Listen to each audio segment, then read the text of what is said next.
안녕하십니까. 오늘은 무릎의 내측부인대 손상에 대해서 한번 설명을 해드리려고 합니다.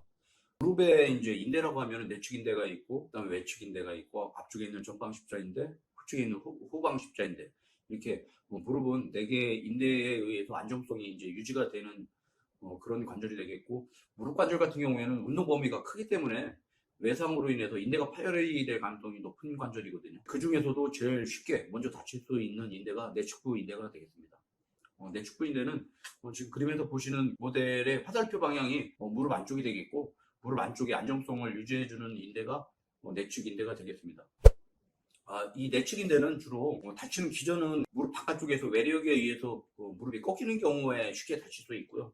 대표적으로 이제 우리나라 같은 경우에는 축구 손상인 경우에 내측부 인대가 다치고, 그거 이외에도 겨울철에 스키 손상으로 인해서 그 무릎이 벌어지면서 내측 인대가 다치는 경우가 있습니다. 주로 이렇게 내측 인대가 이제 다쳤다고 의심되는 환자들이 오게 되면은 인대 파열의 유무와 정도를 알기 위해서 우리가 검사를 하게 되는데, 가장 정확한 검사는 MRI 검사가 되겠지만, MRI 검사는 사실 파열 유무는 확인할 수가 있지만 그 불안정한 정도, 얼마나 이게 심하게 끊어졌는가 정도는 MR만 보고 판단하기에 조금 약간 무리가 좀 따르거든요. 그래서 저희 병원 같은 경우에는 텔로스 장비를 이용한 부하 검사를 합니다.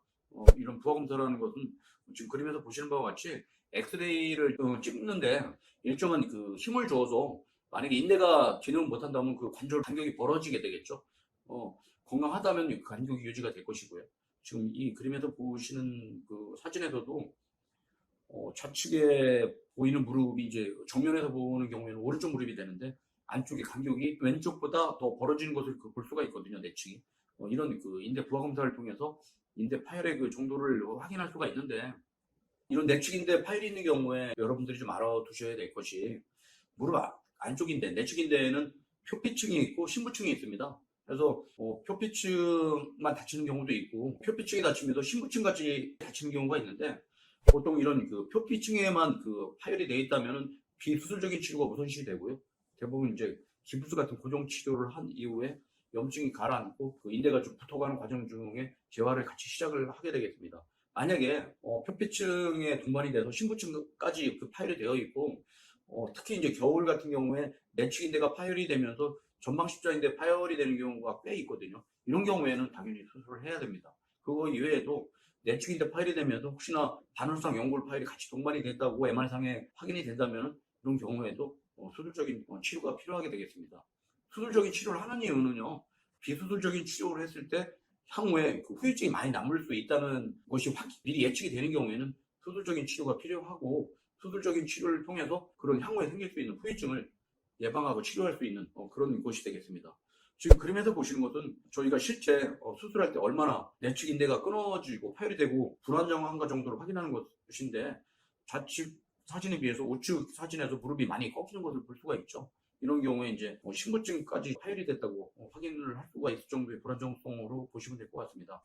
내측 인대 파열이 있는 경우에 수술을 하는 경우를 이제 말씀을 좀 드릴 텐데, 수술하는 방법은 몇 가지가 있습니다. 일반적으로 이제 요즘에도 이제 하기는 하는데 스테프를 박는 경우도 있습니다. 이렇게 인쇄물 같은 걸로 고정하는 호치키스 같은 게 있지 않습니까?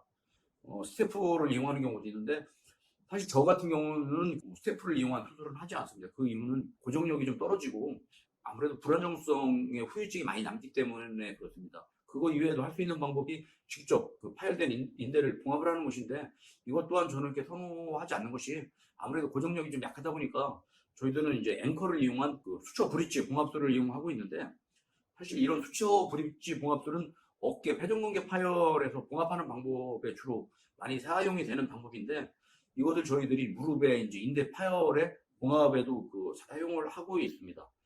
저희 병원 같은 경우에는 어깨 수술에 대한 노하우가 꽤 많다 보니까 이런 봉합 방법도 다른 관절에도 이렇게 인용을 해서 저희들이 좋은 결과를 얻겠다고 확신이 서게 되면 하고 있고요. 이런 그 수처 브릿지 그 봉합 방법을 이용해서 다른 방법보다 더 견고하고 강하고, 또 그러다 보니까 안정적이니까 재활도 빨리 쉽게 될 수가 있는 그런 그 장점이 있게 되겠습니다. 지금 보시는 것은 수술 전과 후에 MRI 사진을 보고 계신데요. 수술 전에는 화살표에 보이듯이 대퇴 측에서 인대가 파열이 돼서 인대와 뼈와 분리된 것을 볼 수가 있다면은, 우측 사진에서는 앵커를 봉합을 위해서 2개를 받고 수처 브릿지 이용하기 위해 하나를 더 박아서 토탈 앵커를 3개 받게 되는데, 앵커를 이용해서 봉합한 후에 안정적으로 이렇게 인대가 유지가 되고 있는 것을 보고 계십니다.